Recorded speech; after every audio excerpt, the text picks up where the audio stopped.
اس شخص سے بہتر کس کی بات ہو سکتی ہے کہ جو اللہ کی طرف بلائے اور نیک عمل کرے اور یہ کہے کہ میں بھی مسلمانوں ہی میں سے ہوں۔ اب یہ میں صرف اشارے کر رہا ہوں کہ ہم نے اپنے منتخب نصاب کے اندر جو 4 جامع اسباق شامل کیے تھے ان میں تینوں کے اندر یہ بات موجود ہے۔ یہ جو ہے در حقیقت اس میں اصل جو جذبہ کار فرما ہونا چاہیے، یہ ہمارا جو تنظیم اسلامی کا یہ جو قرارداد تاسیس ہے، پھر اس کی جو تشریحات ہیں ان میں موجود ہے کہ اس میں جذبہ ہونا چاہیے نصح کا، خیر خواہی کا، اپنے بھائی کی بھلائی، اس کی خیر خواہی،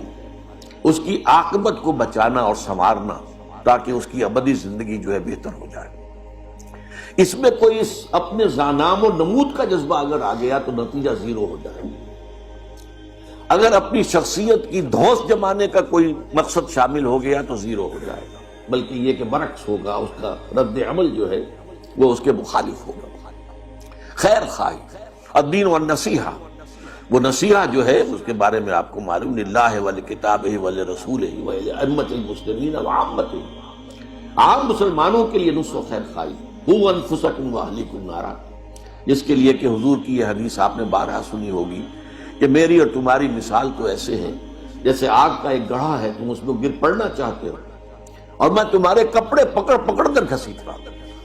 یہ کیفیت ہے اصل میں کہ آگ سے بچانا، دوزخ سے بچانا، اللہ کی ناراضگی سے بچانا، عاقبت کی بربادی سے بچانا، یہ اس ایمان کی بنیاد سے، ایمان کی گٹھلی سے جو دعوت کا شجر پیدا ہوگا، اس کا جو اصل جو اس کا موٹیویٹنگ فورس ہوگی وہ ہوگی لوگوں کی خیر خواہی۔ دوسرا کھاتا جو ہے وہ ہے معمور من اللہ ہو کر اللہ کی دعوت کرنا۔ پہلی بات جو میں نے عرض کی ہے، یہ ایمان کی بنیاد پر از خود طبعی اعتبار سے، فطری اعتبار سے یہ دعوت وجود میں آئے گی، اور جو لوگ یہ کام کرتے ہیں اسی بنیاد پر انہی کو ہم اولیاء اللہ کہتے ہیں۔ اولیاء اللہ میں اور انبیاء میں فرق یہی تو ہے کہ نبیوں کو وحی آتی ہے، اولیاء اللہ کو وحی نہیں آتی۔ یہ اولیاء اللہ ہیں، اللہ کے دوست ہیں، اللہ کے ساتھی ہیں، اللہ کا نام پھیلا رہے ہیں، اللہ کی طرف لوگوں کو دعوت دے رہے ہیں۔ تو یہ ولایت ہے در حقیقت کہ جو خود بخود حاصل ہوتی ہے ایمان اور عمل صالح اور تواصی بالحق کے نتیجے۔ لیکن دوسرا کھاتا ہے معمور من اللہ ہو کر، یہ ہے نبوت اور رسالت کا کھاتا۔ اللہ جنہیں چن لیتا ہے اور ان کو معمور کر دیتا ہے اس بات پر کہ تمہیں میری طرف لوگوں کو بلانا ہے، تمہیں حق کی دعوت دینی ہے، تمہیں لوگوں پر اتمام حجت کر دینا ہے۔ اس معاملے میں بھی انبیاء کرام کا بھی رول ہے، اور خاص طور پر رسولوں کا رول جو ہے بڑا فیصلہ کن ہوتا ہے۔ نبی جو ہیں وہ عام طور پر اولیاء اللہ ہی کے انداز کی شخصیتیں ہوتی ہیں، سوائے اس فرق کے کہ انہیں وحی آتی ہے، لیکن رسول آتا ہے دعوے کے ساتھ، مجھے اللہ نے بھیجا ہے، میں معمور من اللہ ہوں، اور نہ صرف یہ کہ تم اللہ کی بندگی اختیار کرو بلکہ میری اطاعت کرو۔ یہ ایک خاص رول ہے کہ جو رسولوں کا ہے۔ اب آپ کو معلوم ہے کہ نبیوں اور رسولوں کا سلسلہ جو ہے محمد رسول اللہ صلی اللہ علیہ وسلم پر ختم ہو چکا۔ اب یہ کام کس کا ہے؟ یہ معموریت من اللہ جو ہے، اللہ کی طرف سے معمور ہونے کا منصب امت محمد صلی اللہ علیہ وسلم کو بحیثیت مجموعی حاصل ہے۔ یہ رسالت محمدی کا تسلسل ہے کہ یہ دعوت جو ہے اسی طور سے جاری رہے، اسی طرح پھیلے، اسی طرح خلق خدا تک اللہ کا پیغام پہنچتا رہے۔ یہ در حقیقت رسالت محمدی صلی اللہ علیہ وسلم کا تسلسل ہے۔ اس اعتبار سے غور کیجئے تو ہمارے ہی منتخب نصاب میں شہادت علی الناس کا تصور سامنے آتا ہے، لوگوں پر اتمام حجت کر دینا۔ چنانچہ امت مسلمہ کی جو غرض تاسیس بیان کی گئی، وَكَذَلِكَ جَعَلْنَاكُمْ أُمَّةً وَسَطًا لِتَكُونُوا شُهَدَاءَ عَلَى النَّاسِ وَيَكُونَ الرَّسُولُ عَلَيْكُمْ شَهِيدًا۔ تمہیں ہم نے ایک امت بنایا اس لیے، اور یہ امت وسط کی امت ہے، بہترین امت ہے، درمیانی امت ہے، یا جیسا کہ میں سورہ حج کے درس میں واضح کرتا ہوں، یہ درمیانی لنک ہے۔ اللہ سے آیا رسول کے پاس، رسول نے دیا امت کو، اب یہ امت آگے پھیلائے گی، تو یہ لنک بن گئی ہے رسول کے اور عام لوگوں کے مابین۔ لہذا جو کام رسولوں کے ذمہ تھا کہ وہ اتمام حجت کر دیں، وہ اتمام حجت کر دیں، جیسا کہ سورہ نساء میں فرمایا گیا ہے، رسلا مبشرین ومنذرین لئلا یکون للناس علی اللہ حجت بعد الرسل وکان اللہ عزیزا حکیما۔ ان رسولوں کو ہم نے مبشر اور نذیر بنا کر بھیجا تاکہ رسولوں کی آمد کے بعد لوگوں کے پاس کوئی عذر باقی نہ رہ جائے، کوئی حجت باقی نہ رہ جائے اللہ کے محاسبے کے مقابلے میں۔ اے اللہ، ہمیں تو بات بتائی نہیں گئی، ہم تک کسی نے پیغام پہنچایا نہیں، تیری بات ہم تک آئی ہی نہیں، ہم سے محاسبہ کس بات کا،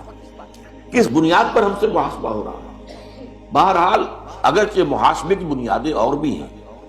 اللہ نے سماعت اور بصارت اور عقل دی ہے، ان السمع والبصر والفؤاد کل اولئک کان عنہ مسئولا۔ اللہ تعالیٰ نے نیکی اور بدی کا شعور جو ہے نفس انسانی کے اندر الہام کر دیا ہے، فَأَلْهَمَهَا فُجُورَهَا وَتَقْوَاهَا۔ اسی طریقے سے اللہ تعالیٰ نے قلب انسانی میں جو روح ہے، اس روح کے اندر اپنی ایک معرفت بھی اجمالی طور پر اور اپنی محبت بھی بنیادی طور پر ودیت کی۔ تو اگرچہ مسئولیت کی بنیادیں یہ بھی ہیں، لیکن ان پر اتمام ہے، اتمام حجت ہے کہ رسول کے آنے کے بعد اور رسول کے ذریعے سے حق کے مبرہن ہو جانے کے بعد، کھل کر واضح ہو جانے کے بعد، وہ انفرادی طور پر بھی اجتماعی طور پر بھی، اس کے بعد پھر کسی کے پاس عذر نہیں رہے گا کہ وہ یہ کہہ سکے کہ اللہ ہمیں تو یہ بات پہنچائی نہیں گئی۔ یہ ہے اصل میں درجہ جو آپ سمجھیے کہ ہم جو اجتماعی طور پر کام کرنے کی کوشش کر رہے ہیں، یہ امت جس کا اس کے لیے بنائی گئی ہے، جس کے لیے سورہ حج میں بھی آیا ہے لِيَكُونَ الرَّسُولُ شَهِيدًا عَلَيْكُمْ وَتَكُونُوا شُهَدَاءَ عَلَى النَّاسِ، جس کے لیے سورہ آل عمران میں فرمایا گیا كُنْتُمْ خَيْرَ أُمَّةٍ أُخْرِجَتْ لِلنَّاسِ تَأْمُرُونَ بِالْمَعْرُوفِ وَتَنْهَوْنَ عَنِ الْمُنكَرِ وَتُؤْمِنُونَ بِاللَّهِ۔ اور جب بدقسمتی سے پوری امت اس فرض سے جو ہے بیگانہ ہو گئی ہے، تو اب یہ ہے کہ جو جاگ سکتے ہیں وہ جاگیں، اور جن کو جگا سکیں جگائیں،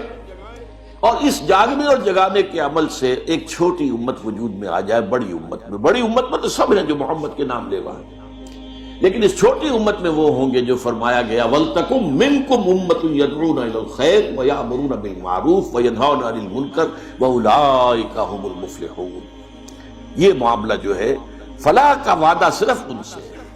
جو امت ایٹ لارج ہے، بڑی امت ہے، ٹھیک ہے، وہ ہے اللہ کے نام لیوا، اللہ کے رسول کے نام لیوا، لیکن یہ کہ فلاح کا وعدہ جو ہے، کامیابی کا وعدہ ان سب سے نہیں ہے۔ کامیابی کا وعدہ ان سے ہے جو ان میں سے جاگ کر اور دوسروں کو جگا کر ایک امت تشکیل دیں، party with in party, state with in state, امہ ود ان امہ، جس کا کام ہی یہ ہو یدعون الی الخیر، دعوت دیتے ہو خیر کی طرف۔ یہ اس میں سارے الفاظ آ گئے جو میں نے شروع میں استعمال کیے، دعوت حق، دعوت دین، دعوت الی اللہ، دعوت الی سبیل رب، یدعون الی الخیر، یہ سب خیر جو خیر کی طرف دعوت دیتے ہوں اور نیکی سے کا حکم دیتے ہوں، بدی سے روکتے ہوں۔